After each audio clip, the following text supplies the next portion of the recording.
jolle badda koti kilo lenal kawayanga me kawari kututi kirari saba wayame kari kututi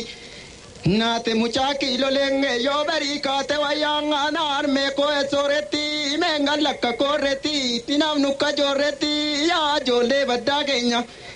jolle sayo norenge te mange sio tolenge yo kalamori tolenge yo ramnana jun tole tamaya bisomboti na manyata sombati ya jolle badda kenya ya jolle badda kenya ya jolle badda koti ta chibue na bue tarkireti na due bongada kadaimu me kalmole daldeti na chigallawaimu na kajolle gameti bonga wasungu yolanga gurale yakumani tisinesa turtani kanarsati tumtani uto gurre na nyatenge bakke washada titi fulle tarabogati fulle wala gotati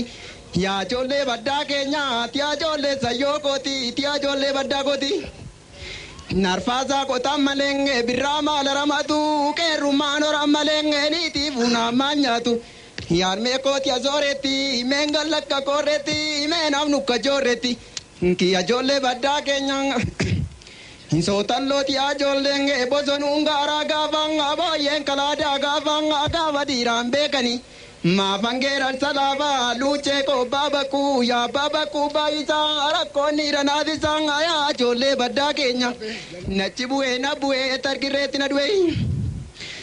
Desana demata gongo guftana margajedenge gudaya dagarani barina darbajere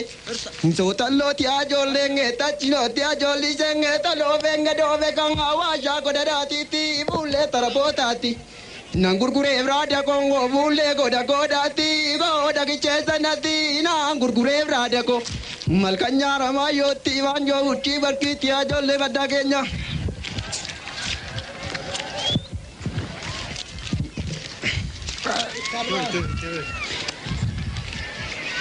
nani malangera ranga jolle badda kenya ya jolle badda kenya natami nangera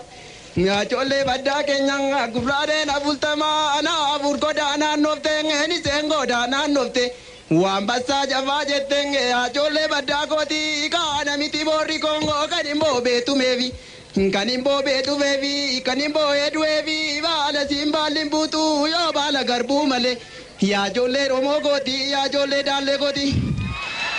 jolle ya jolle ongo ma jolle badda kenya abo sonungara gava abo yekala da gava dirambe kani ma vangera salava dubartin farso gadenge burchuko dikanadi irti gala gadeda kalkalai kunati ya baba ko barira ya abdi sadano agenge gavu mabdi sanga ya abdi sadano galenge ya jolle badda kenya dur benadi tenyutenge bala simbalinjiru yo bala garbu male duna na walinjiru yo bira darbu male kom